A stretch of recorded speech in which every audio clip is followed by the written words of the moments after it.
आदरणीय प्रभाकर जी, खूब खूब आभार। प्रभाकर जी इतना गाते हैं, કોઈ કારણ હોગા.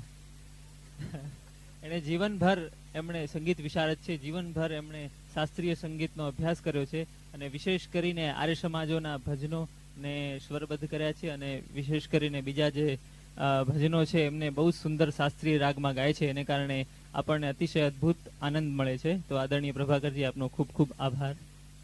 ભૂમિ પ્રમા અંતરિક્ષમતોદરમ દિવં યશ્ચક્રે મૂર્ધાનમ તસ્મૈ જ્યેષ્ઠાય બ્રહ્મણે નમઃ. यो भूतं च भव्यं च सर्वं यश्चाभितिष्ठति स्वर्यस्य च केवलं तस्मै ज्येष्ठाय ब्रह्मणे नमः.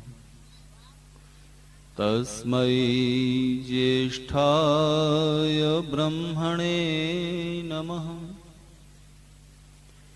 तस्मै ज्येष्ठाय ब्रह्मणे नमः. यस्य कारुण्यलेशेन सर्वं सर्वत्र सिद्ध्यते संकल्पितं हृदाभीष्टं तं वन्दे जगदीश्वरं. तं वन्दे जगदीश्वरम्. सुबह के कार्यक्रम में प्रसंगवश कुछ प्रश्न उठ गए और दोपहर का कार्यक्रम प्रश्नोत्तर के लिए ही समर्पित रहा. और इस समय मैं कुछ कहना चाहता था डॉक्टर योगेश वेलाणी जी के एक बड़े आवश्यक और उपयोगी प्रश्न पर, जीवन से जुड़े हुए सवाल पर. लेकिन अभी अभी मुझे बताया गया कि कुछ मित्रों की ओर से और ख़ास तौर से महिलाओं की ओर से आग्रह है कि जो सवाल सुबह के समय आपने नहीं मैंने उठाए थे, अब वो आपके सवाल बन गए हैं और उन पर ज़रूर चर्चा की जाए. और आप लोगों को ये डर है कि बस कल का दिन बाकी है और कल फिर कुछ और चर्चा सम्मान वगैरह कार्यक्रम होगा और उन सवालों को ऐसे ही अनसुलझा छोड़ के मैं भाग जाऊंगा. कल मैंने आपसे कहा था कि एक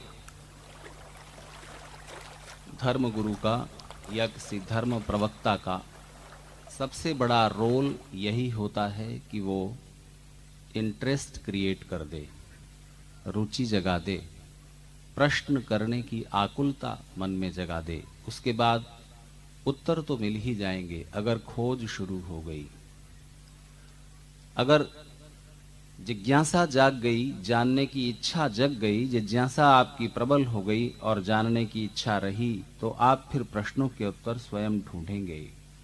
मन में छटपटाहट तीव्र हो जानी चाहिए कि जानना है, ज्ञान पाना है. पर जमाना है readymade garments, readymade fast food, सब कुछ जो है तैयार और तुरंत फुरंत मिल जाए तो अच्छा लगता है. तो बने बनाए उत्तर, रेडीमेड आंसर चाहते हैं हम लोग. लेकिन कभी भी ये ध्यान रखिएगा, जब आप स्वयं तर्क करते हैं, खुद जब आप तर्क वितर्क करते हैं, लॉजिक का, बुद्धि का इस्तेमाल करते हैं और स्वयं कुछ प्रश्न उत्तर और फिर नहीं ये ठीक नहीं, शायद ये भी उत्तर हो सकता है इत्यादि, जब आप स्वयं सोचने की प्रक्रिया में उतरते हैं, तब जो स्वयं खोजा हुआ उत्तर होता है उसका आनंद ही अलग है. अपने से ज्यादा जानने वालों के उत्तर समझने चाहिए, लेकिन फिर उन पर भी प्रति प्रश्न रखना।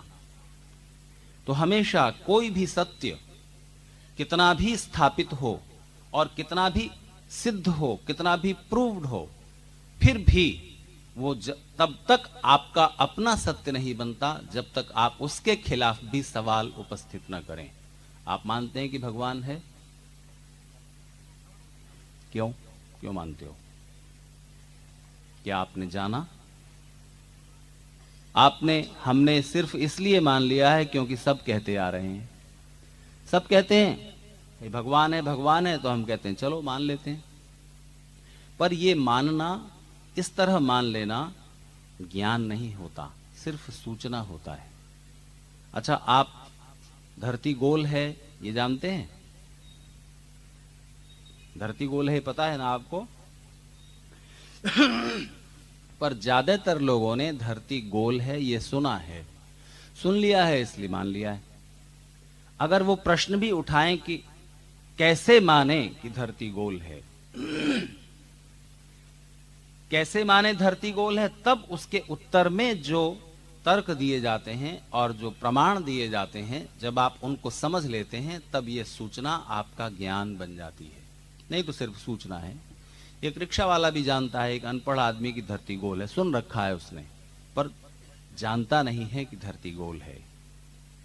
धरती गोल है इसके लिए कुछ तर्क हैं, कुछ दलीलें हैं, कुछ प्रमाण हैं, सबूत हैं, और जब आप उन्हें समझ लेते हैं तब आप प्रसन्न हो उठते हैं, समझ में आ गया कि धरती गोल है। खड़े हो जाइए कहीं भी खुली जगह, समुद्र है कहीं भी, और दूरबीन हाथ में ले लीजिए जो दूर तक का दिखाती है, और उसको लेकर के आप देखो पानी का जहाज चला आ रहा है, तो कितना भी दूर हो वो दिखना चाहिए ना दूरबीन की रेंज में, पर वो नहीं दिखता। धरती अगर ऐसी होती तो दिखता, पर धरती यूं है ना, तो अभी वो यहां चला आ रहा है ऐसे समुद्र की सतह पर, तो यूं, तो आप तो यूं देख रहे हैं और वो यहां है। तो जब धीरे धीरे चलता हुआ आता है, तब आप उसकी चिमनी का धुआं देखते हैं, उसका ऊपर वाला हिस्सा देखते हैं, ऊपर वाला हिस्सा देखते हैं, और फिर ऐसे आपको पूरा शिप दिखाई दे जाता है। ऐसी और भी बहुत सी बातें हैं। तो अभी समझ में आया धरती गोल है। तो अभी तक हमारा सिर्फ मानना है कि भगवान है, पर जब आप वो दलीलें, वो तर्क, वो लॉजिक समझ लेते हैं कि इन इन कारणों से ईश्वर का होना जरूरी है, तब आपकी बुद्धि तृप्त हो जाती है, और बुद्धि के स्तर पर, इंटेलेक्चुअल लेवल पर आप तृप्त और संतुष्ट अनुभव करते हैं कि हाँ जरूर कोई परम शक्ति है। आप उसे भगवान नहीं कहना चाहते, आप साइंस की हैसियत से देखना चाहते हो तो उसे आप लॉ ऑफ नेचर कहोगे। जैन फिलोसफी के हिसाब से, जैनिज्म के हिसाब से आप उसे लॉ ऑफ कर्मा कह दोगे, और आप हिंदू हैं तो आप उसे ईश्वर कहेंगे, भगवान कहेंगे। तो बात वही रहती है, पर अभी सिर्फ बुद्धि तृप्त हुई है। लेकिन अगर आप जान ईश्वर का आनंद कैसा है, उसके गुण क्या हैं, वो आप प्रत्यक्ष कर सकते हैं, जान सकते हैं। हाँ, इंद्रियों से नहीं दिखेगा। जैसे जो चीज, जिस गुण को आप देखना चाहें उसके लिए वही इंस्ट्रूमेंट इस्तेमाल में लाना पड़ता है। फूल की खुशबू आप आंख से नहीं देखते, नाक से देखते हैं। उसमें अगर कोई टेस्ट है तो आप आंख या नाक से नहीं देखते, जीभ से देखते हैं। वो कोमल है या कठोर, ये आप त्वचा से देखते हो, खाल से, स्किन से देखते हो। आपकी पत्नी आपको कितना प्यार करती हैं, आपके पति कितना प्रेम करते हैं, आपके माता पिता कितना प्रेम करते हैं, वो प्रेम आंख, नाक, कान, जीभ या त्वचा, इससे पता चलता है। ये तो आपको आपके मन से पता चलता है। वहां बुद्धि का भी रोल नहीं है, वो हृदय की भाषा है। तो परमेश्वर का प्रत्यक्ष आत्मा के धरातल पर होता है, वो आत्मज प्रत्यक्ष है, और वो आनंद के रूप में होता है। और आप इन आंखों से देखना चाहो तो इस पूरे संसार को देखो, इसके अंदर छाए हुए नियमों को देखो, और ईश्वर की न्याय व्यवस्था को देखो। उसके कुछ गुणों को आप इन आंखों से भी जान सकोगे, देख सकोगे। बहुत साल पहले जब शुचि 7वीं क्लास में पढ़ती थी, तब मैंने एक बात कही थी। सबसे आगे ही बैठी हुई थी, आज भी आगे ही बैठी हुई है, और 7वीं क्लास की बच्ची इस बात को समझ सकती है, तो मुझे भरोसा हो गया कि ईश्वर का अस्तित्व समझाया जा सकता है। जो लोग ये पूछते हैं और कहा करते हैं कि भगवान दिखाई नहीं देता तो कैसे माने, तो इसके लिए मैंने एक दलील दी थी, एक लॉजिक दिया था और साइंटिफिक वो बात थी कि अकॉर्डिंग टू साइंस आप दुनिया की किसी भी चीज को नहीं देख सकते। जैसे ये पेन आपको दिख रहा है, ये पेन दिख रहा है, तो आपका हमारा सबका जो सामान्य बोध और उत्तर है वो यही है कि हम इस पेन को देख रहे हैं, पर साइंटिफिकली ये आंसर गलत है। वैज्ञानिक दृष्टिकोण से अगर आप देखें, जानें, समझें, तो आप इस पेन को नहीं देख रहे, आप सिर्फ इस पेन की लंबाई, चौड़ाई, गहराई और कलर देख रहे हैं, और ये पेन नहीं है, ये पेन के कुछ गुण हैं, कुछ क्वालिटीज हैं, कुछ एट्रीब्यूट्स हैं। पेन नहीं देखा आपने आंख से, आंख से आपने सिर्फ पेन की लंबाई, चौड़ाई, गहराई और रंग को देखा है, पेन के कुछ गुणों को। इस पेन की आवाज आपने आंख से नहीं देखी, कान से देखी, ये भी पेन का एक गुण है, पेन नहीं है। इसमें कैसा टेस्ट है, जीभ से चख लो, वो भी पेन का एक गुण है, पेन नहीं है। इसमें कैसा स्पर्श है, ये आपने हाथ से जान लिया, ये भी पेन का एक गुण है। इसमें कैसी स्मेल है, ये आपने नाक से जान लिया, ये भी पेन का एक गुण है। ये क्या करता है, लिखता है, ये भी इसका एक गुण है और ये आपने बुद्धि से जान लिया। But what is the pain? कोई भी मैटर हमेशा आपकी इंद्रियों के बियॉन्ड रहेगा, उसके पार रहेगा, उसकी ग्रिप में नहीं आएगा। आप सिर्फ उसके गुणों को देखेंगे और गुणों को देखकर आप समझ लेंगे कि हाँ, हमने इसको देख लिया। गुणों को ही आप देखते हो, तो परमेश्वर के भी गुण देखे जा सकते हैं, जाने जा सकते हैं। आपने रोशनी को देखा? अब बताइए, आप ये रोशनी देख रहे हो? या सूरज की रोशनी को आपने देखा है? बोलिए हाँ। हाँ, पर वैज्ञानिक उत्तर नहीं है ये। आप रोशनी को नहीं देखते, आप रोशनी में दूसरी चीजों के आकृति को, रंग रूप, साइज को देखते हैं, प्रकाश नहीं दिखता। तो आगे चलें।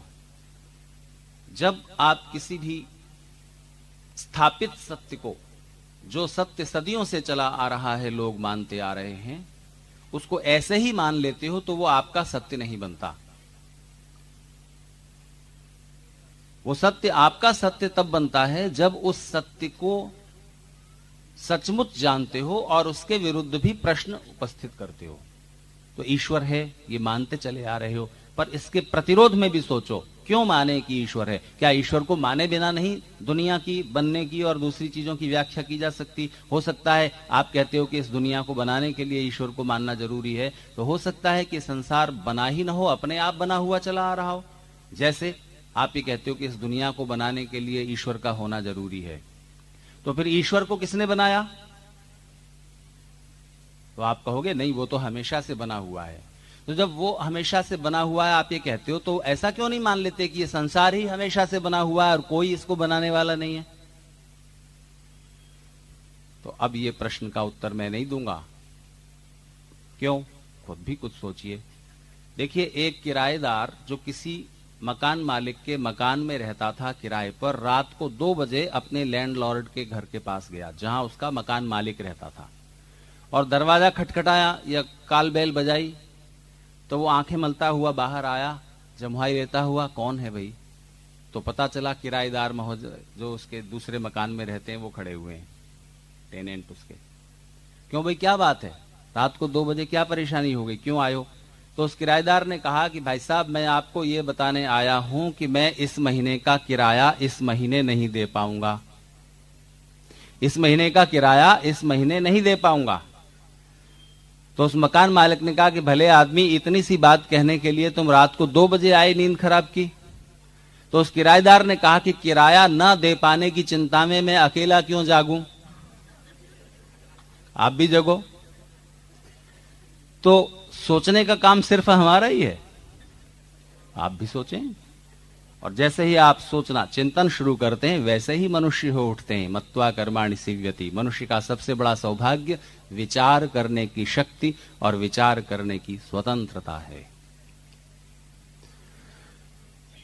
तो फिर भी कुछ प्रश्न हैं, उनका उत्तर मिल जाना चाहिए। और उन पर मैं चर्चा जरूर करूंगा, पर सत्य को अपना सत्य बनाइए। जॉर्ज पैट्रिक व्हाइट नाम का एक अमेरिकन फिलोसोफर है, उसने एक बड़ी अच्छी बात कही है, और वो मुझे बात इतनी अच्छी लगी कि मैंने अपनी पीएचडी की थीसिस के पहले अध्याय के ऊपर उसको लिखा। वो लिखता है कि अगर कभी भगवान मुझे मिले, अगर कभी भगवान के सम्मुख उपस्थित होने का अवसर मुझे मिले, मेरी ओर देखिए, अगर भगवान के सामने कभी मुझे उपस्थित होने का अवसर मिले और भगवान अपने एक हाथ में सत्य, रेडीमेड ट्रुथ, और दूसरे हाथ में सत्य की खोज, सर्च ऑफ द ट्रुथ, रखकर पूछें कि बताओ तुम क्या चाहते हो, तो मैं उस बने बनाए सत्य को लेने की बजाय सत्य की खोज को चुनना पसंद करूंगा। क्योंकि जब उस सत्य की खोज में आप खुद उतरेंगे, तब जो सत्य हस्तगत होगा वो आपका अपना सत्य होगा, और ये सत्य थोपे हुए सत्य होंगे, आरोपित सत्य होंगे। फिर भी इसका अर्थ ये नहीं है कि अपने से ज्यादा जानने वालों के कहे हुए सत्यों को हम मान न दें, सम्मान न दें, आदर न दें, उन्हें सुने नहीं, समझे नहीं। जरूर समझिए, जानिए, और सत्य जो बातें हैं, जो फैक्ट्स हैं, जो ट्रुथ हैं, उनका पता लगाएं, जानें, समझें, लेकिन आंख बंद करके नहीं, उन पर विश्वास आंख बंद करके नहीं, जांच परख के बाद तो उन पर उनकी परीक्षा, उनकी जांच परख, पहली परीक्षा तर्क से होती है, लॉजिक से होती है, बुद्धि से होती है, और आखिरी परीक्षा जो सत्य जीवन से जुड़ते हैं, उनकी आखिरी परीक्षा व्यवहार से होती है। जैसे मैं आपसे सुबह कहता था कि अगर किसी भी किताब में लिखा हो, बड़ी से बड़ी किताब में लिखा हो कि हाइड्रोजन और नाइट्रोजन को मिलाकर पानी बनता है, मिलाकर देखो, बन जाए तो मानना, नहीं तो नहीं बनेगा। तो हुआ करे किताब कितनी भी बड़े आथर की, बेकार है। और कितनी भी बड़ी किताब में कितनी भी बार लिखा हो कि हाइड्रोजन ऑक्सीजन मिलाकर पानी बनता है, लेकिन मिलाओगे नहीं, मिलाकर देखोगे नहीं, तो भी किताब में लिखा हुआ रह जाएगा। इसलिए सत्य को व्यवहार से जोड़ना जरूरी होता है। पहले उस सत्य को तर्क से जोड़ो, बुद्धि से जोड़ो, समझो, और उसके बाद व्यवहार में उतारो। और जो सत्य व्यवहार में उतारने काबिल नहीं है, उनका कोई मूल्य नहीं है, लिखा रहने दो किताबों में। तो चलिए इस बात पर सोचते हैं कि क्यों मांग में सिंदूर भरा जाए। ये बात मैंने सुबह उठाई थी। विवाहित स्त्रियों की शादीशुदा होने की पहचान है क्या सिंदूर? तो फिर विवाहित पुरुष भी कोई चिन्ह रखा करें अपने पास, वो क्यों ऐसे ही बिना चिन्ह के घूमते हैं? ये बात थी। तो इस पर मैंने तो किसी प्रसंग में ये बात कह दी थी। मुझे नहीं पता था कि आप लोग सचमुच पीछे पड़ जाओगे कि नहीं, इस बात का सवाल, इस सवाल का जवाब दिए बिना हम जाने नहीं देंगे भुज से।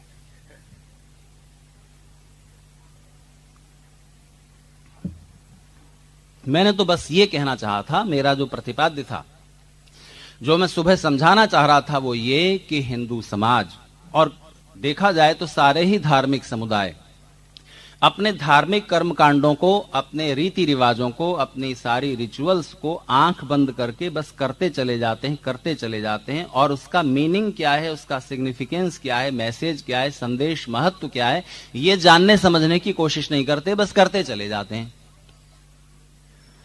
इसीलिए वो परंपराएं बोझ बन जाती हैं।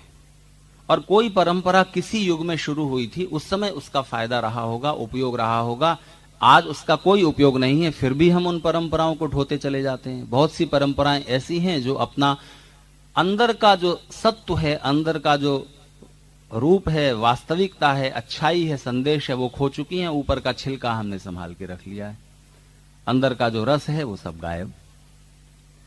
कुछ परंपराएं ऐसी हैं जो सत्य हैं, करनी चाहिए, लेकिन चूंकि उनका मीनिंग नहीं समझते, इसलिए उनका लाभ नहीं होता। जैसे हिंदू समाज सदियों से अग्नि के चारों ओर घूमकर विवाह की विधि करता आता है, लेकिन वो ये नहीं सोचता कि क्या ऋषि पागल थे कि बस घूमते रहना बेटा अग्नि के चारों ओर, यूं ही ऐसे ही घूमते जाना। कोई उसके अंदर मीनिंग है, संदेश है, तो उसको किया जाए। और मैं आपसे कहता हूं कि अगर समझें तो वास्तव में उसके अंदर इतनी बातें समझाई गई हैं कि पति पत्नी अगर उन बातों को समझ लें और जीवन में उतार लें, तो जीवन में एक अद्भुत सौंदर्य और प्रेम की सृष्टि हो सकेगी। समझने की बात है, संदेश को हृदय में उतार लेने की। तो ऐसी बहुत सारी बातें हैं हिंदू समाज की परंपराओं से जुड़ी हुई, धार्मिक कर्मकांडों से जुड़ी हुई, उन सब की खोज और रिसर्च होना जरूरी है। कुछ के संकेत उत्तर शास्त्रों में मिल जाते हैं और कुछ नहीं मिलते, क्योंकि हमारी जो बौद्धिक संपदा थी उसका बहुत सारा हिस्सा गायब हो चुका है। बहुत सारी किताबें जिनके नाम दूसरी किताबों में लिखे मिलते हैं, अब नहीं मिलती। वेद को ही ठीक से समझने के जो 4 उपवेद थे वो अब धरती पर नहीं है, कहीं भी नहीं है। आयुर्वेद को समझने की बहुत सी किताबें थी, वो नहीं मिलती। भरद्वाज ऋषि का यंत्र सर्वस्व का एक पार्ट विमान शास्त्र मिला बड़ौदा की खुदाई में, और उसमें भी जो उसकी जो टर्मिनोलॉजी है, वो शब्द अब क्या मीनिंग रखते हैं, उन शब्दों का अर्थ नहीं समझ में आता। भाई इतना पता चलता है कि ऐसे विमान का उसमें वर्णन है उस जमाने में, जो कि एक ही विमान पृथ्वी पर भी चले, जल पर भी चले, आकाश में भी चले, और वो पारे की शक्ति से, मरकरी की शक्ति से चलता हुआ बताया गया है। एक विमान का वर्णन सौर ऊर्जा से चलने का है, तो उसको बनाने की जो प्रविधि है, उस प्रक्रिया के अर्थ अब समझना मुश्किल है। वो कीज जो थी, वो कुंजियां जो थी, वो बीच में गायब हैं। तो बहुत सारी बौद्धिक संपदा लुप्त हो चुकी, इसलिए बहुत सारी परंपराओं के अर्थ समझने में कठिनाई भी होती है। देखा जाए तो किसी भी शास्त्र में विवाह की विधि लिखने वाले जो शास्त्र हैं, जो सूत्र ग्रंथ हैं, कल्प सूत्र हैं, उनमें, गृह सूत्र हैं, उनमें कहीं पर भी सिंदूर भरने की साफ साफ कोई विधि या कोई विधान नहीं है। एक बात तो ये समझ लें, और इससे आप कोई धक्का महसूस ना करें। ये प्रक्रिया सिंदूर भरने की क्यों चली और ये किस विधि के साथ इसका संदेश किया है, ये जरूर यहाँ क्योंकि विवाह एक और उसको समझने के लिए आपको पुरानी हिंदू व्यवस्था का, वैदिक व्यवस्था का, पूरी समाज व्यवस्था का पूरा सेटअप समझना है। और वो समझने के लिए आपको थोड़ा बुद्धि खोलनी पड़ेगी। जो बात दिलचस्प नहीं हो सकती, वो बोरिंग बोर करने वाली नहीं हो सकती है। आप सोने लग जाए तो मैं बात वहीं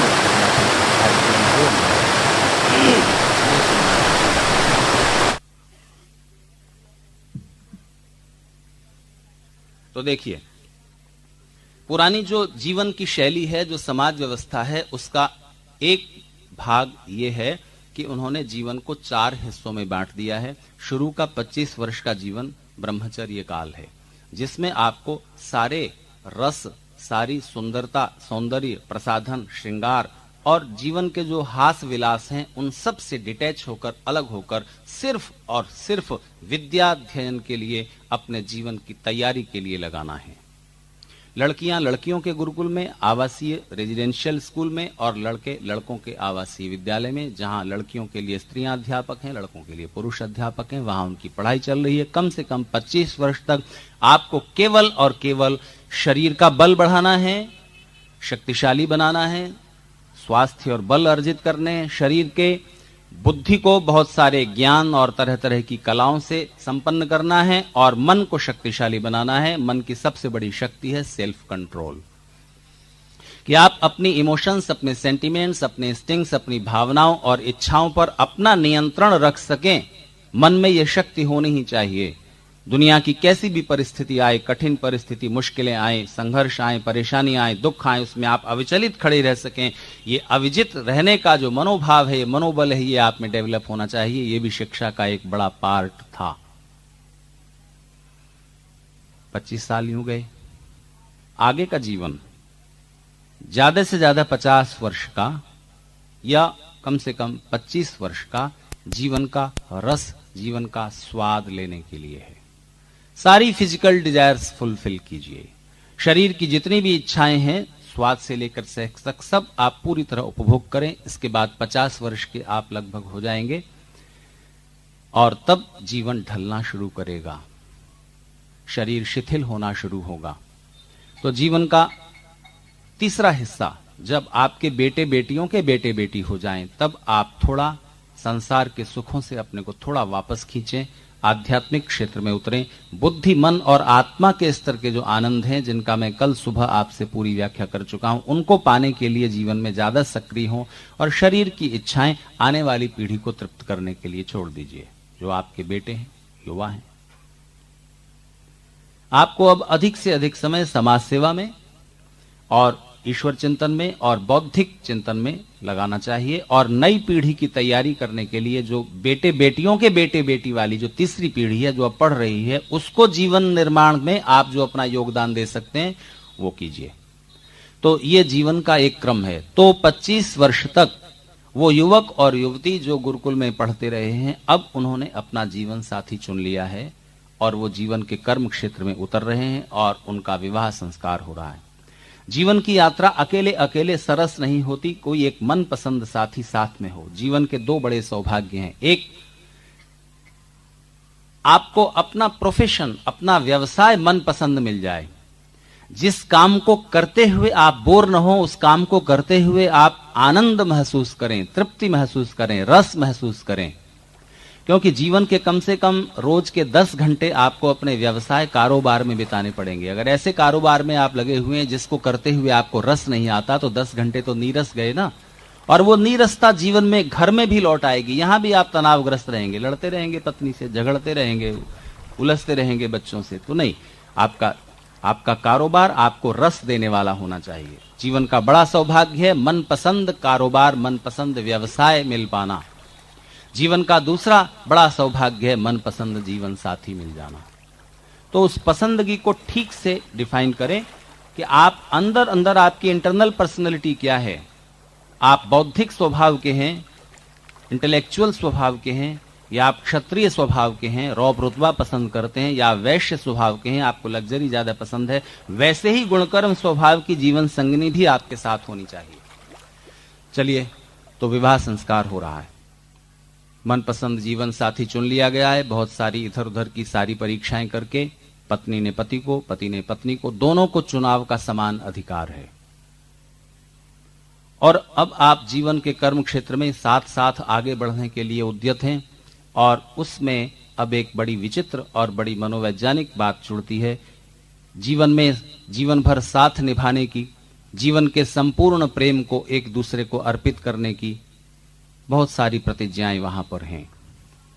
तो देखिए, विवाह के वृक्ष का फल क्या है और विवाह के वृक्ष का पुष्प क्या है,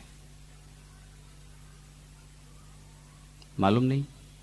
शादी हुए तो बहुत वक्त बीत गया। विवाह के वृक्ष का पुष्प है प्रेम। अगर विवाह के वृक्ष पर प्रेम का पुष्प नहीं खिला, व्यर्थ गया जीवन। बिना प्रेम के साथ साथ निभाना, वो तो फिर निभाना है। कुछ लोग हैं जो विवाह करते हैं, कुछ लोग हैं जो निर्वाह करते हैं। निर्वाह का मतलब किसी तरह निभा दिया, चाहे साथ निभा दिया, चाहे कोई जिम्मेदारी निभा दी। कुछ लोगों को कोई जिम्मेदारी दीजिए, बस किसी तरह निपटा देते हैं, तो वो निभाना जो है वो सरस नहीं होता। और विवाह वो होता है जबकि आप किसी भी काम को ऐसे करते हैं, यानी विशेष ढंग से, विशेषता लाते हुए, खूबसूरती लाते हुए। तो जरा याद दिला दूं आपको, विवाह संस्कार की शुरुआत कब होती है? जब वर मंडप में आता है और उसकी होने वाली पत्नी वहां पर है। वो कहती है, आसनम प्रतिगृह्णातु। इस आसन को, इस विष्टर को सुशोभित करें। तो बैठने लगता है, पुरोहित रोकते हैं, नहीं ऐसे नहीं बैठो। इस स्त्री ने केवल इस आसन पर तुम्हें जगह नहीं दी है, अपने मन में, अपने जीवन में तुम्हें जगह दी है। इसलिए एक आश्वासन तुम्हें देना होगा। और वो ये, दो टाइप के लोग होते हैं। एक वो जो किसी पोस्ट पर बैठते हैं, किसी आसन पर बैठते हैं, किसी महफिल में जाते हैं, तो उस पोस्ट से, उस आसन से, उस पद से उनकी शोभा बढ़ जाती है, उनका गौरव, उनकी ग्रेस बढ़ जाती है। पर दूसरी तरह के लोग वो हैं जो जिस आसन पर बैठते हैं, जिस पोस्ट पर बैठते हैं, उनसे उस पोस्ट की गरिमा बढ़ जाती है, महिमा बढ़ जाती है। याद करते हैं लोग, आया था कोई डिस्ट्रिक्ट मैजिस्ट्रेट, आया था कोई ऑफिसर जिसने हमारे शहर को एक अच्छाई दी, एक अच्छा माहौल दिया। उसके होने से उस पद की गरिमा बढ़ी।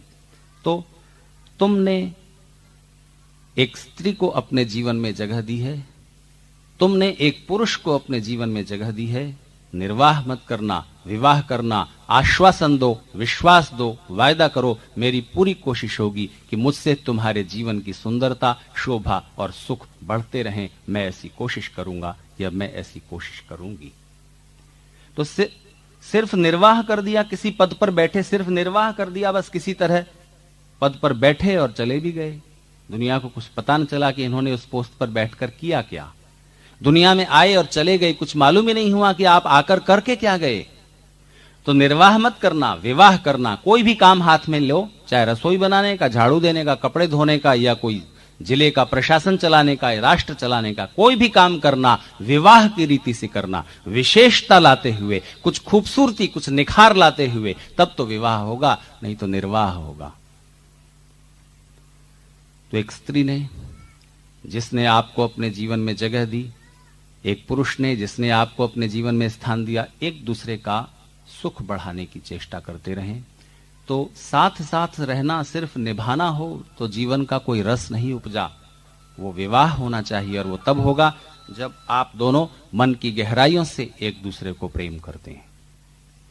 और प्रेम की सृष्टि विवाह वृक्ष का पुष्प है, और विवाह वृक्ष का फल, अब तो बात क्लियर हो गई, पुष्प स्पष्ट हो गया तो फल तो अंडरस्टूड है। विवाह वृक्ष का फल है संतान, वो फल है। ठीक है। तो पति विवाह संस्कार होते हुए जब पत्नी का, अपनी होने वाली पत्नी का हाथ पकड़ता है, वो पाणी ग्रहण की विधि है, और उसमें वो आश्वासन देता है, मैं अपने जीवन के सौभाग्य को बढ़ाने के लिए तुम्हारे इस मधुर, कोमल, पुण्यमय हाथ को हमेशा हमेशा के लिए ग्रहण कर रहा हूं। और इस अवसर पर, इस मधुर वेला में मैं तुम्हें ये विश्वास देता हूं कि जीवन की, धरती की संपूर्ण सुंदरता को तुम में अनुभव करूंगा। सुंदरता को तुम में अनुभव करूंगा। कौन सी सुंदरता? धरती की सबसे ज्यादा सुंदर स्त्री अब तुम हो मेरे लिए, और अपने मन के संपूर्ण प्रेम को तुम्हें अर्पित करूंगा। ये आश्वासन है। ठीक है। तो अब विचार कीजिए, क्या धरती की संपूर्ण सुंदरता किसी एक स्त्री में अनुभव की जा सकती है? नहीं। तो फिर याद रखना, विवाह वृक्ष का पुष्प हासिल नहीं होगा। प्रेम की गहराई, प्रेम की डेप्थ ये कहती है कि अब तुम्हें उसके अलावा और कोई उससे ज्यादा सुंदर दिखता ही नहीं। हो भले नहीं अभी समझे तो उदाहरण से समझो।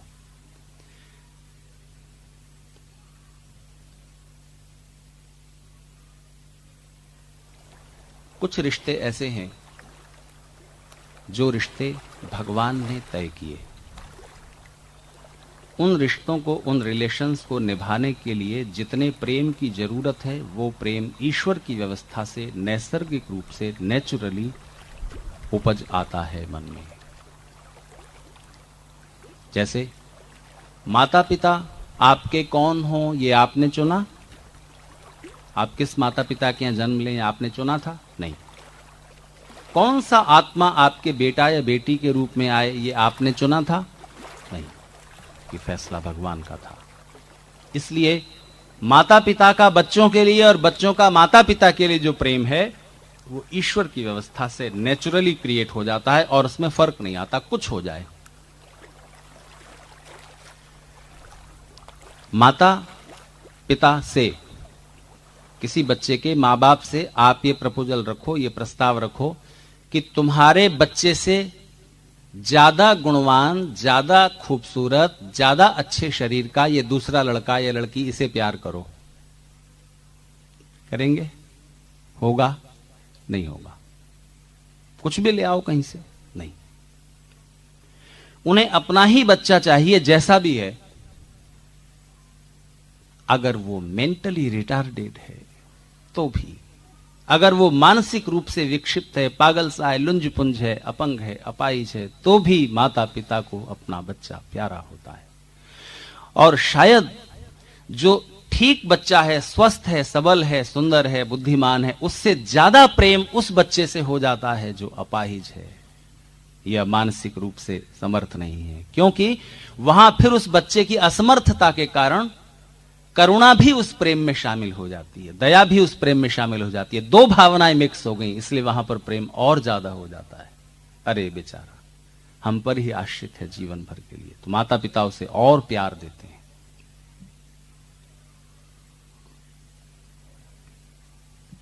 तो कितना भी खूबसूरत दूसरा बच्चा आ जाए, नहीं, उन्हें अपना बच्चा प्यारा लगेगा। ठीक, सहमत? अब किसी बच्चे से पूछो, किसी बच्चे से पूछो जो थोड़ा समझदार हो गया है, उसको कहो तेरी मम्मी से ज्यादा खूबसूरत ये विश्व सुंदरी, इसे प्यार कर। नहीं, उसको अपनी ही मां चाहिए जैसी भी है, अपने ही पिता चाहिए जैसे भी है। ठीक है, तो ये प्रेम कभी चेंज नहीं होता, कैसी भी परिस्थिति हो जाए, चेहरा जल जाए, कोढ़ हो जाए, कुछ हो जाए, कैसी भी बीमारी हो जाए, इस प्रेम में परिवर्तन नहीं आता। पर पति पत्नी का रिश्ता वो तो आपने चुना है, भगवान की भूमिका है उसमें, पर पूरी नहीं, चुनाव आपका था, इसलिए टोटल रिस्पॉन्सिबिलिटी आपकी है कि आप उसको निभाने के लिए जिस प्रेम की जरूरत है उस प्रेम को आप क्रिएट करें और जीवन भर निभाएं। तो पति पत्नी के रिश्ते में ऐसा नहीं होता, वो ईश्वर की ओर से प्रेम वहां नहीं मिलता, वो आपको खुद क्रिएट करना पड़ता है। इसलिए वहां ऐसा नहीं होता कि आपका प्रेम हमेशा एक जैसा बना रहेगा। इस बात की पूरी संभावना है कि पत्नी के अलावा कोई दूसरी सुंदर स्त्री संपर्क में आए और विवाह की प्रतिज्ञाओं का और समाज की मर्यादाओं का, धर्म का, ईश्वर का ध्यान न हो, तो इस बात की पूरी संभावना है कि पत्नी की बजाय रुझान दूसरी तरफ हो जाए। और ठीक इसी तरह से पति की बजाय कोई दूसरा सुंदर बलवान पुरुष संपर्क में आए तो इस बात की पूरी संभावना है कि प्रेम जो वहां था वहां से हटकर दूसरी ओर ट्रांसफर हो जाए। तो फिर क्या करें? तो शुरुआत में जब पति पत्नी नए नए बने हैं तब प्रेम की शुरुआत होगी शरीर के आकर्षण से। शरीर का सुख जो दोनों ने एक दूसरे को दिया, वहां से प्रेम शुरू होगा, शरीर की खूबसूरती से, शरीर में जो पसंद आया। पर वहीं पर अगर प्रेम को तुमने टिका रहने दिया उसी जगह फिजिकल लेवल पर, शरीर की सुंदरता के धरातल पर, तो प्रेम चिरस्थायी नहीं होगा, लंबे समय तक रहने वाला नहीं होगा। इसलिए प्रेम को बुद्धि और मन की खूबसूरती पर ले जाना, थोड़ा गहरे उतारना, और फिर वहीं पर मत रुकना। आत्मा का प्रेम आत्मा के धरातल तक हो जाए। शुरुआत हुई थी शरीर की सुंदरता से, पहुंचना चाहिए प्रेम उस धरातल तक जैसा कि माता पिता का बच्चे से होता है। पत्नी का चेहरा अगर जल जाए, मैं आपसे पूछता हूं, अगर चेहरा बदसूरत हो जाए किसी वजह से, शादी हुए 10-20 साल हो गए, ईमानदारी से अपने हृदय में झांको और सोचो, क्या फिर भी आप उसे उतना ही प्रेम करते रह सकोगे जो शादी के शुरू के दिनों में था? अगर पति को कोई ऐसी बीमारी हो जाए फिर भी आप प्रेम करती रह सकेंगी? अगर हां, तो मानना कि आपने प्रेम के रहस्य को समझा है। नहीं तो केवल शरीर के धरातल पर वो संबंध है, सामाजिक दबावों से आप वो रिश्ता निभा रहे हैं, प्रेम उस डेप्थ तक, उस गहराई तक नहीं पहुंचा है। तो प्रेम को वो गहराई देने के लिए थोड़ी समझ चाहिए, थोड़ा विवेक चाहिए, थोड़ा सोशल प्रेशर चाहिए, थोड़ा प्रतिज्ञाओं का स्मरण चाहिए, और साथ साथ कुछ समय की, लगभग 10 साल की एसोसिएशन चाहिए, साथ साथ रहे, तब प्रेम उस धरातल तक पहुंचेगा कि आप बियॉन्ड द बॉडी, शरीर के पार जाकर के प्रेम कर सकें अपने जीवन साथी को। शरीर की सुंदरता तब, जब प्रेम गहरा हो उठेगा, तब शरीर की सुंदरता सेकेंडरी हो जाएगी। ध्यान रखना, एक प्रेम वो होता है जो सुंदरता से शुरू हुआ, और प्रेम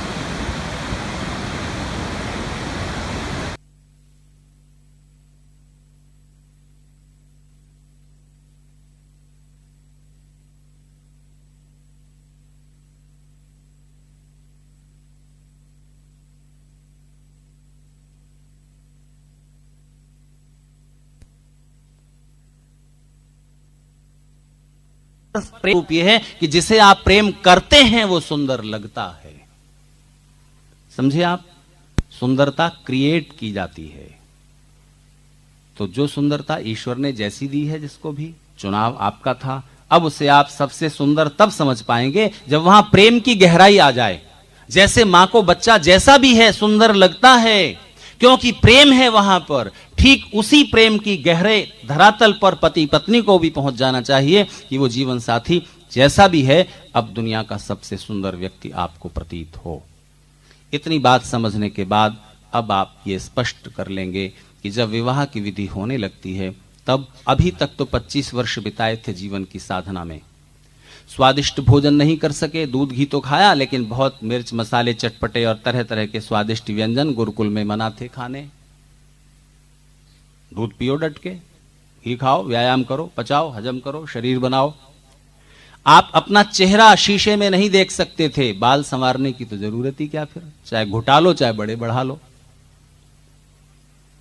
आपको अपनी सुंदरता का भी कोई बोध नहीं था, अच्छे वस्त्र पहनना और यह सब वर्जित था। बस आपको विद्या पाना है, आपको थोड़ा योगाभ्यास करना है और शरीर का बल बढ़ाना है और मन की शक्तियां अर्जित करनी है। मन, बुद्धि, शरीर, आत्मा, चारों स्तरों पर आप बलवान बने। अब जब पहले पहले किसी भी स्त्री जिसको आपने चुना है उसका जब आप हाथ का पहला स्पर्श भी करेंगे ना, आपके स्पंदन कुछ भिन्न होंगे। जब पहली बार आप दाढ़ी वगैरह साफ करके और बालों को एक नए स्टाइल में सजा करके खुद अपने को देखेंगे ना, आप खुद ही अपने सौंदर्य पर रीझ जाएंगे।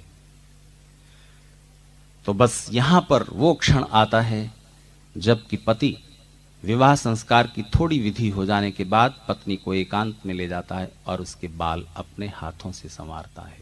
जो अब तक बिखरे हुए रहते थे, रूखे रहते थे, अब उनमें अब यानी पत्नी को श्रृंगार का, शरीर के सजने का अधिकार भी मिला है और साथ ही उसने उसका रस भी चखा है। सोचो तो सही, श्रृंगार किसके लिए होना चाहिए किसी भी विवाहित स्त्री का? दुनिया भर को दिखाने के लिए? जिस तिस को रिझाने की क्या जरूरत है? अगर वो वासना बाकी रह गई है तो फिर रास्ते दूसरे हैं। जैसे कि मध्य युग में जो गणराज्य थे उनमें वो तरीके थे। जिस स्त्री को अपने सौंदर्य का अधिक अभिमान है वो सौंदर्य प्रतियोगिता में उतरती थी और वो सारी राज्य की सुंदरतम स्त्रियां फिर किसी एक की पत्नी नहीं हो सकती थी, फिर उनका सौंदर्य सबके लिए है। ऐसा होना है क्या? क्या ये व्यवस्था चाहते हो? क्या ये व्यवस्था सुखद होगी? तो फिर जो आपको सुंदरतम लग रहा है अपने लिए या लग रही है अपने लिए, वो आपका जीवन साथी है। तो सौंदर्य उसके लिए। तो जब वो बाल संवार रहा है ना, तो ये बाल जो हैं, सुंदरता और श्रृंगार जो है मुख्य रूप से इस हिस्से का ही है, चेहरे पर ही नजर जाती है। तो उस चेहरे को आप जितना संवार सकते हैं, जैसे भी उसका मुख्य भाग बालों का स्टाइल है। हेयर स्टाइल इधर से उधर कीजिए और आदमी का पहचानना कुछ क्षणों के लिए मुश्किल हो जाएगा। बाल साफ कर दो या बाल बड़े कर लो या बालों का स्टाइल इधर से हटा के इधर से कर लो, ऐसा कर लो, ऐसे कर लो।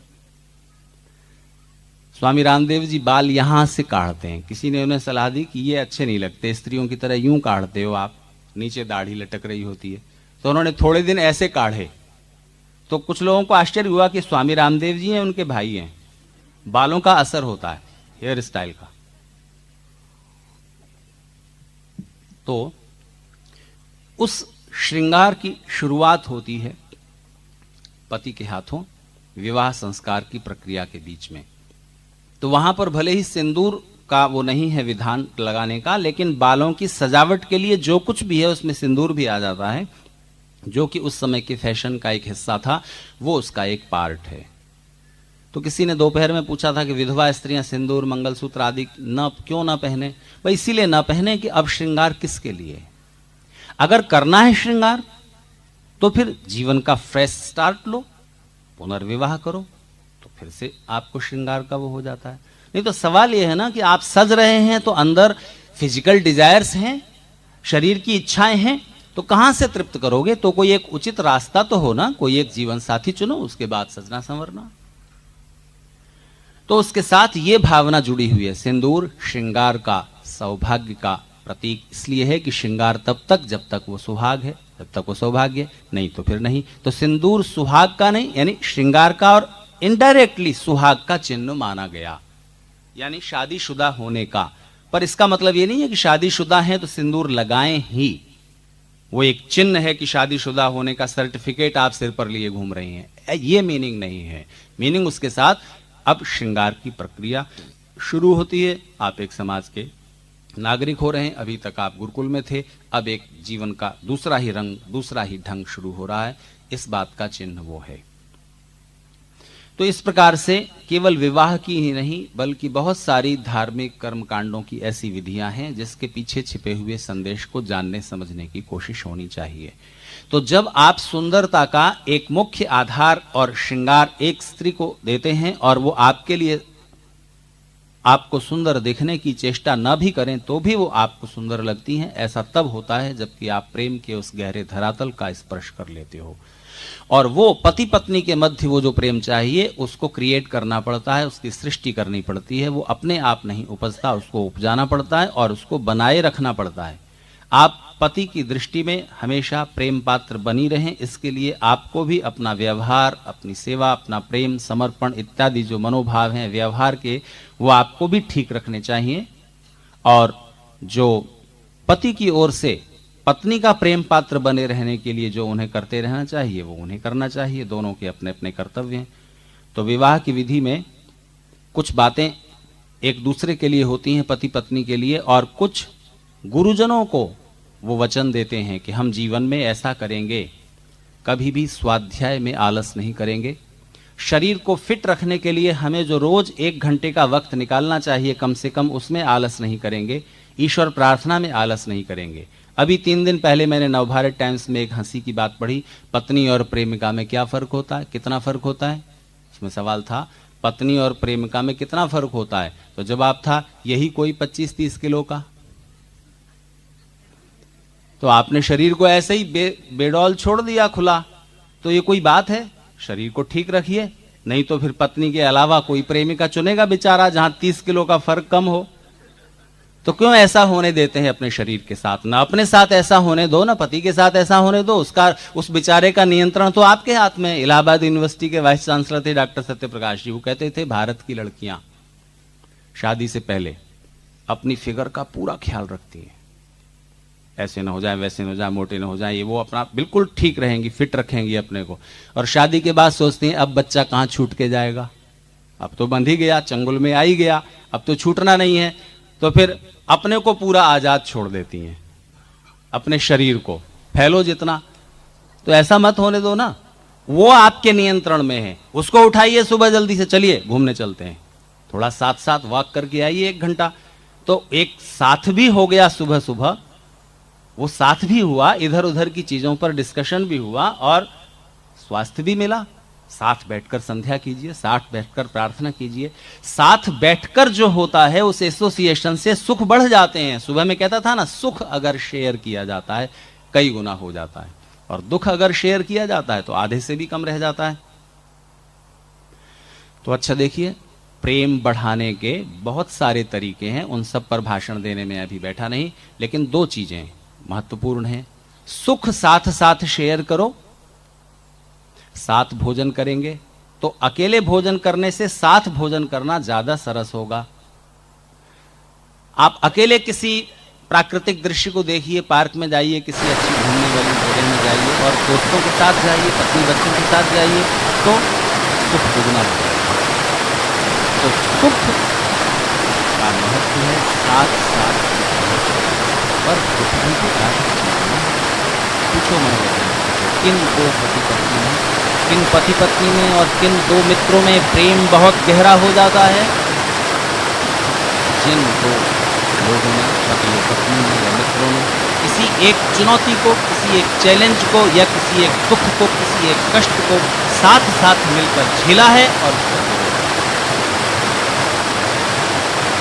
एक भुज के जिन लोगों ने साथ साथ भूकंप की वेदना झेली, उनमें एक मित्रता स्थापित हो गई। साथ साथ मिलकर जो भी कष्ट झेला जाता है, साथ हैं, तुम्हारा दुख मेरा है, मेरा दुख तुम्हारा है। आप बच्चों को बड़ा करते हैं, पालन पोषण करते हैं, पढ़ाते लिखाते हैं, और जब वो आपका सबसे अच्छा क्रिएशन, खूबसूरत क्रिएशन बढ़कर तैयार हो जाता है, आपसे बेहतर हो जाते हैं आपके बच्चे, उनको देखकर जो आप दोनों का साथ साथ सुख है और साथ साथ जो चुनौती आपने स्वीकार की थी वो चैलेंज था क्रिएशन का, और अब जब साथ साथ उसका फल आप देख रहे हैं तो वो जो साथ साथ की अनुभूतियां हैं वो प्रेम का परिणाम है और प्रेम की रूट भी है। तो इन चीजों को ख्याल में रखें। बहुत सारे तरीकों से उन ऋषियों ने आपके जीवन को अधिक सुखी, अधिक समृद्ध, अधिक आनंदित बनाने के उपाय किए हैं, और कुछ जीवन के रहस्य, कुछ बातें मनोविज्ञान से जुड़ी हुई, समाज विज्ञान से जुड़ी हुई, सृष्टि विद्या से जुड़ी हुई, इन ऐसे ऐसे तरीकों से, सिंबॉलिक तरीके से, प्रतीकों के माध्यम से समझाने की चेष्टा की। अगर उन प्रतीकों के, सिंबल्स के पीछे छिपे हुए रहस्य को जानने की हम कोशिश नहीं करेंगे तो बस ऐसे ही ढोते चले जाएंगे। जैसे कि मैंने सुबह आपसे कहा था कि क्यों गुजरात में सास होने वाले दामाद की नाक पकड़ के यूं खींच देती है, जब वो बेचारा अभी आया ही आया है, खड़ा करते हैं चौकी पर स्वागत के लिए और नाक पकड़ के खींच देते हो, क्यों? तो अब इसका मीनिंग आप देखो। मैं तो उन चीजों की व्याख्या कर सकता हूं जिनका संकेत कहीं शास्त्र में मिलता हो, आपके पुराने धर्म ग्रंथों में। तो अब और भी कुछ सवाल हैं आपके जिन पर आप अभी जानना चाहती हो, नहीं तो अगली बार के लिए छोड़ दूं। 10:30 बज गए, अभी आपको संगीत सुनना है।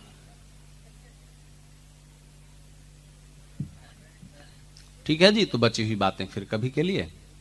और इतने दिन तक भी 2 ही दिन बीते हैं, लेकिन सभाएं ऐसे लगातार चली हैं कि लगता रहा कि ये तो बहुत सारा कुछ हो गया, जैसे आपको बहुत सारी बातें सुना दी हैं। अभी कल का दिन और बाकी है, बस 2 सभाएं और हैं। ये तो अभी समापन की ओर है ये वाली, और कल 2 सभाओं में आप और हमारे साथ होंगे। और ये आर्य समाज के कार्यक्रम तो अनवरत चलते रहने वाले हैं। इसमें विद्वान और वक्ता आते ही रहेंगे और इस तरह की विभिन्न चर्चाएं आपके सामने करते ही रहेंगे।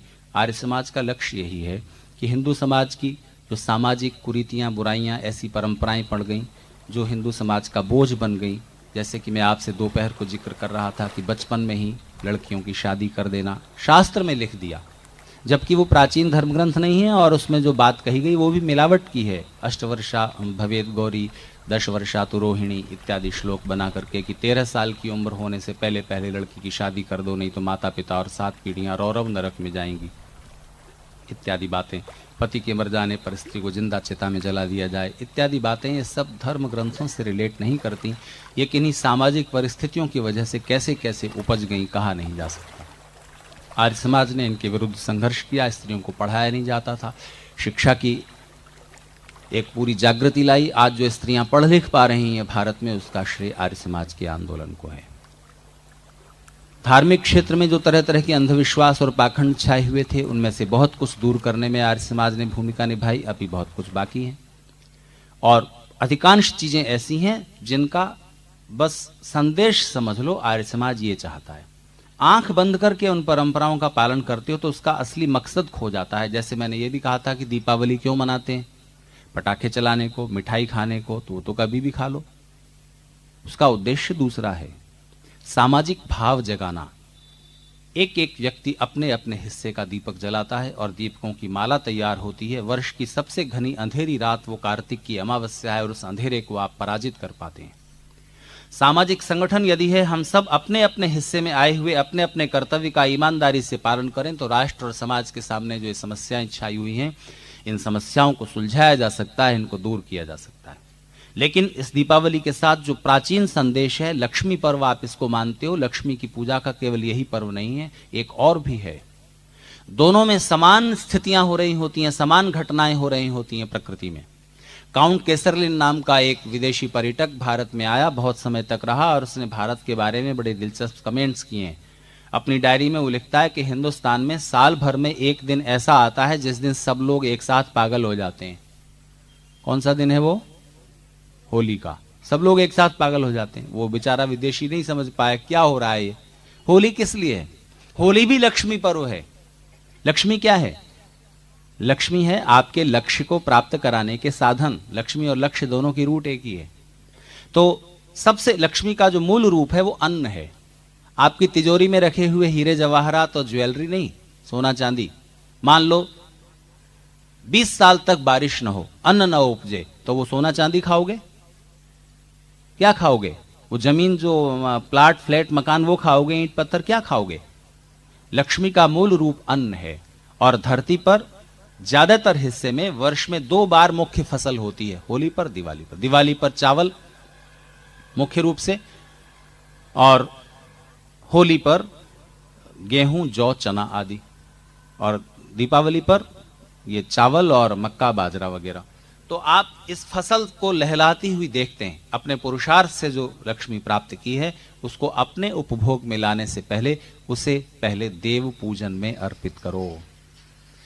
देव पूजन का अर्थ पहले थोड़ा अग्नि में आहुत कर दो, ईश्वर की कृपा से वो मिला है, और फिर तुम्हारे समाज में जो असहाय लोग हैं, समाज के आसपास जो ऐसे प्राणी हैं जो मनुष्य की दया पर आश्रित हैं, आसपास जो कीड़े मकोड़े हैं, गाय है, कुत्ते हैं, बंदर हैं, कौवे हैं, उन सब का हिस्सा निकाल दो अन्न में से। रोज के भोजन में से तो निकालना ही चाहिए, लेकिन जब नया अन्न आपने पाया है उसका कुछ भाग ईश्वर की आज्ञा में समर्पित करने के बाद अपने उपभोग में लाना, तब वो लक्ष्मी तुम्हारे लिए उपभोग्य होगी, तब वो श्री में बदलेगी।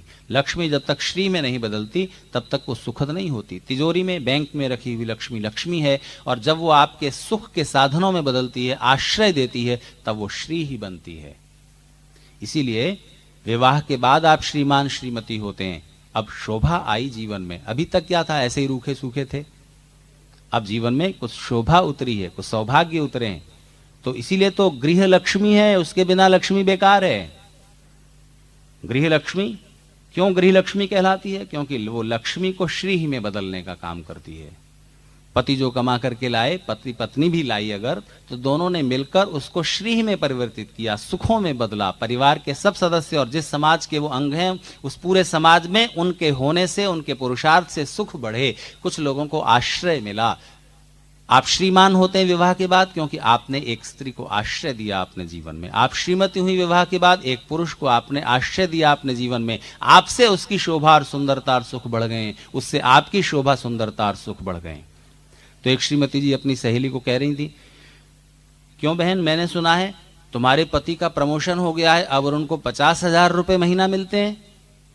तो वो बोली, नहीं नहीं, मिलते तो मुझे हैं, वो तो सिर्फ लाते हैं, तो सिर्फ लाते हैं। तो वो बेचारा तो ला करके गृह लक्ष्मी के हाथों में दे देता है। उसे श्री में बदल दो, सौभाग्यवती हो जाओ और अखंड सौभाग्यवती भव, ऐसा आशीर्वाद दिया जाता है ना, वो यही कि आपके हाथों में पड़कर लक्ष्मी सौभाग्य में बदलेगी, सुख में बदलेगी, आश्रय में बदलेगी। तो अपने नाम को सार्थक करें। तो मैंने कहा था कि भगवान श्री राम ने क्यों ली अग्नि परीक्षा सीता की? कितनी गलत बात है। कहा यह जाता है कि राम ये कह रहे हैं कि तुम इतने समय तक रावण के साथ रही, तुम्हारा मन कुछ ऐसा वैसा हो गया होगा, और अग्नि में जलकर परीक्षा दो कि तुम पवित्र हो कि नहीं। तो देखो, ये बात सीता भी तो कह सकती हैं कि आप भी तो अलग रहे हो। जितने दिन मैं अलग रही उतने दिन आप अलग रहे। जंगल में आप कहां कहां थे मुझे क्या पता, आप भी दो परीक्षा। बोलो, है कि नहीं बात सच्ची? तो यही तो मैं कहता हूं कि कथावाचकों से पूछा करो, सवाल करोगे तो वो भी अपनी बुद्धि पर जरा जोर देंगे, नहीं तो ऐसे ही बस होता रहता है सत्य वचन महाराज। जो ये बोलते हैं आंख बंद करके श्रोता सुनते रहते हैं, हिंदू श्रोता। धर्म के नाम पर जो कुछ कहा जा रहा है जी सच होगा। और जब सवाल पूछता है कोई तिल मिलाने वाले, कोई विदेशी पूछता है, दूसरे धर्म का आदमी पूछता है, तब चुप क्यों रह जाते हो? क्योंकि उत्तर सोचते नहीं। और जब आर्य समाज वही सवाल उठाता है और उत्तर देने की चेष्टा करता है, तो ये मत कहा करो कि ये तो नास्तिक हैं, तो राम को नहीं मानते, कृष्ण को नहीं मानते। अरे हम ही मानते हैं, ठीक तरह से मानते हैं और ठीक तरह से मनवाना चाहते हैं। तो एक बात तो क्लियर हो गई कि सुबह की सीता का परित्याग कर दिया था राम ने, बिल्कुल गलत बात है। वाल्मीकि रामायण ऐसा कहती है। संस्कृत के एक कवि भवभूति ने उत्तर रामचरित नाम की किताब लिखी। वाल्मीकि के चले जाने के बहुत सालों बाद, बरसों बाद, सदियों बाद,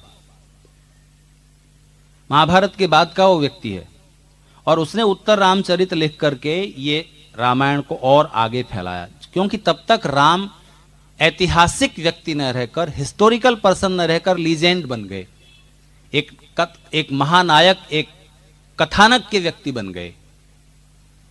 तो ऐसा बन जाने पर फिर उसमें कल्पना को मिलाने का आश्रय रहता है। फिर नई कल्पना करके एक कवि ने उत्तर रामचरित लिख दिया कि यूं यूं ऐसे ऐसे यूं कहानी बढ़ी, लव कुश और ये सब। और चाहो तो एक और उत्तर रामचरित, उसके बाद का लव कुश और ये सारे बाद का भी बन सकता है। कल्पना से कोई भी उसको कर दे, अगर राम काल्पनिक व्यक्ति हो जाते हैं तो सीता का परित्याग हुआ, ये बात तो इतिहास सिद्ध नहीं है, वाल्मीकि रामायण के अनुसार, जो कि ओरिजिनल सबसे पहली मूल रामायण है। सीता की अग्नि परीक्षा क्या थी, वर्णन तो है, लेकिन उस वर्णन को पढ़ो। वाल्मीकि की रामायण में जो वर्णन है वो क्या है? राम सीता को ये कहते हैं कि देखो, इतने समय तक तुम रावण के अंतःपुर में रही हो, अब अगर राम पूरी स्वतंत्रता दे रहे हैं एक स्त्री को, इतने समय में यदि तुम्हारे मन में कोई और इच्छा हो तो उसके लिए अब भी अवसर है। इतना कहना ही एक सच्चरित्र और प्रेम से भरी हुई, राम के लिए प्रेम से भरी हुई स्त्री के हृदय में आग जैसी लग जाएगी कि नहीं, बताओ। ये अग्नि परीक्षा होती है। मैं किसी घर में अतिथि हूं, उस घर में सोने की घड़ी चोरी हो गई और वो मेरे आतिथ्य, मेरे होस्ट बहाने से मेरा थैला खुलवाकर पूछते हैं, आचार्य जी कहीं इसमें तो नहीं हो गई? यानी मेरे प्रति वो संदेह कर रहे हैं। मेरे जैसे आदमी के प्रति उनके मन में, जो अब तक मेरे चरण स्पर्श करते थे, श्रद्धा रखते थे, उनके मन में संदेह ही कैसे जगा? संदेह ही कैसे जगा? तो ये मेरे मन में आग लगने जैसी ही बात है। देख लो, ठीक है देख लो, लेकिन उसके बाद तुम्हारे घर में कभी नहीं आऊंगा। बोलो होगा कि नहीं? तो बस ये सीता कह रही है, ऐसी ही बात है तो धरती फट क्यों नहीं जाती, आग जल क्यों नहीं जाती? चिंदा ही जला रहे हो मेरे को, इससे तो अच्छा था चिता में जला देते। मेरे प्रेम पर संदेह। देखो, वो युग ऐसा है जिसमें शरीर की अपवित्रता, अशुचिता कोई रीजन नहीं है, वो बड़ा कारण नहीं है। बड़ी बात मन की है। अगर मन से तुम अभी भी मेरी हो या नहीं हो, राम ये जानना चाहते हैं। उनकी जिज्ञासा भी गलत नहीं है, लेकिन चूंकि सीता पूरी तरह समर्पित है, और रावण ने कितने प्रलोभन नहीं दिए, कौन कौन सी चीज सामने नहीं रख दी। अरे अयोध्या में क्या है जो इस लंका में नहीं है? रावण के मन की बात यह है कि आखिर मुझ में ऐसा क्या नहीं है जो राम में है। कई लोग तो और भी अभद्र सवाल पूछा करते हैं, इतने दिन सीता थी और रावण अगर चाहता ही था तो बलात्कार क्यों नहीं कर लिया, जबरदस्ती क्यों नहीं डाल लिया अपने महल में? सवाल शरीर की आकांक्षा का है ही नहीं। सीता जैसी और अनेक सुंदर स्त्रियां रावण के पास हैं। सवाल तो ईगो का है, आखिर मुझ में ऐसा क्या नहीं है जो राम में है? मेरी और ये स्त्री आकृष्ट क्यों नहीं होती, मुझे प्रेम क्यों नहीं देती? सवाल प्रेम का है, और प्रेम तो जिससे है, इससे है, उसका तो कोई रीजन नहीं होता। रीजन अगर होते भी हैं, शुरू में किसी रीजन से प्रेम शुरू होता भी है, तो फिर वो बियॉन्ड द रीजन हो जाता है। अगर उस कारण पर प्रेम टिका रहा तो प्रेम चिरस्थायी नहीं होगा, परमानेंट नहीं होगा। इसलिए अब चूंकि बात आ ही गई है तो विवाह संस्कार की आखिरी प्रतिज्ञा बता दूं आपको। अंतिम बात कही जाती है, देखो, एक दूसरे में जो बातें तुम्हें अच्छी लगी उनकी वजह से प्रेम शुरू होगा पति पत्नी में, लेकिन प्रेम परमानेंट कैसे होगा? प्रेम परमानेंट होगा इस संकल्प के का साथ, ये संकल्प करो, ईश्वर के सामने प्रतिज्ञा करो कि अब इसके बाद एक दूसरे के शरीर में, मन में, वाणी में, विचार में, व्यवहार में, परिवार में यदि कोई असुंदरता नजर आएगी, यदि कोई कुरूपता नजर आएगी, यदि कोई बुराई नजर आएगी, कोई दोष नजर आएगा, तो उसको दूर कर सकते होंगे तो जरूर करेंगे, लेकिन उस असुंदरता के कारण आपस के प्रेम में कमी नहीं आने देंगे। अब हम एक दूसरे को सारी असुंदरताओं के साथ विद ऑल अग्लीनेसेस स्वीकार कर रहे हैं। इस संकल्प से प्रेम परमानेंट होता है, चिरस्थायी होता है। तो बस यही राम की अभिलाषा है कि मैं जानूं तो सही कि इतने दिनों बाद प्रेम अब भी उसी मजबूत धरातल पर टिका हुआ है। अगर है तो ठीक है, तुम फिर मेरी हो, और नहीं कुछ और है तो वो पूरी स्वतंत्रता देने को तैयार है। लेकिन सीता इसी स्वतंत्रता से चिढ़ रही है। क्यों, मुझे ऐसा क्यों समझ रहे हो? तुम्हारे मन में एक क्षण के लिए भी मेरे बारे में ऐसा संदेह ही क्यों उठा? बस ये है अग्नि परीक्षा, और सीता भी इसमें खरी उतरती हैं और राम भी। तो इसमें कुछ बुराई है? कवि अगर एक ऐसा वर्णन कर रहा है तो इसमें कुछ गलत बात है? अच्छा बताओ, द्रौपदी के कितने पति थे? अब फिर उलझ गए ना, 5। गलत बात है, गलत बात है, गलत बात है। लेकिन कैसे गलत बात है ये फिर कभी बताऊंगा। अब तो बज गए 11, पौने 11, तो अब थोड़ा सा संगीत और सुन लो, ठीक है? अभी बात यहीं पर रोकता हूं। धन्यवाद।